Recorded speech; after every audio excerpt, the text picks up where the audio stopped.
देखिए, अगर आपके शरीर की गंदगी साफ नहीं हो रही है तो आप लाख अच्छे से अच्छे चीजों को खा लीजिए, उसका फायदा आपको मिल ही नहीं सकता। और जैसे ही आपके शरीर की गंदगी साफ होती है, आपका पाचन तंत्र बहुत तेजी से काम करने लगता है। शरीर के अंदर पहले से ज्यादा ताकत महसूस होने के साथ साथ चेहरा साफ होने लगता है। वजन बढ़ाना और घटाना आसान हो जाता है। पिंपल, दाग धब्बे, एक्ने जितने भी कुछ हैं वो सब कुछ ठीक होने लगते हैं और कई सारी गंभीर बीमारियों का होने का खतरा जड़ से खत्म हो जाता है। तो हम लोग सबसे पहले बात करते हैं कि हमारे शरीर के अंदर गंदगी जमा कैसे होती है। तो देखिए, हम लोग जो भी खाते हैं वो आहार नली से होकर पेट में पहुंचता है, जहां खाना टूटने के बाद छोटी आंत में जाती है, जो कि बाद में मल के रूप में हमारे बॉडी से बाहर चली जाती है। लेकिन इस प्रक्रिया में सबसे ज्यादा गंदगी हमारे आंत में ही जमा होती है। अगर हम लोग अपने आंत को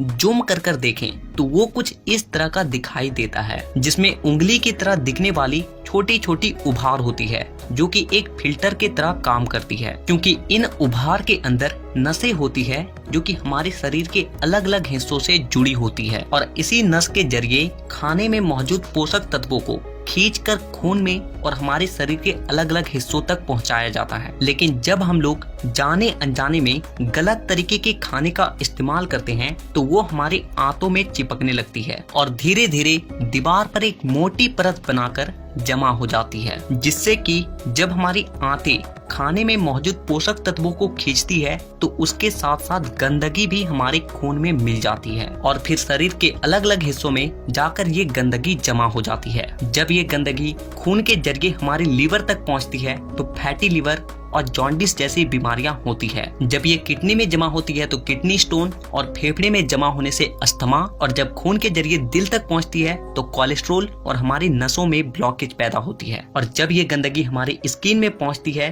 तो दाग धब्बे, खुजली, एक्ने, पिंपल जितने भी इस तरह की समस्या हैं सब होने लगती है। और इतना ही नहीं, जब ये गंदा खून हमारे पूरे शरीर में फैलता है तो हमारे शरीर का जो हार्मोन का संतुलन है वो भी बिगड़ने लगता है और जिससे कि हमें और भी जानलेवा बीमारियां होने की खतरा बढ़ जाती है, यहाँ तक कि कैंसर भी। बस आप इतना समझ लीजिए कि शरीर में हर छोटी से छोटी बीमारी और बड़ी से बड़ी बीमारी शरीर के अंदर गंदगी जमा होने की वजह से ही होती है।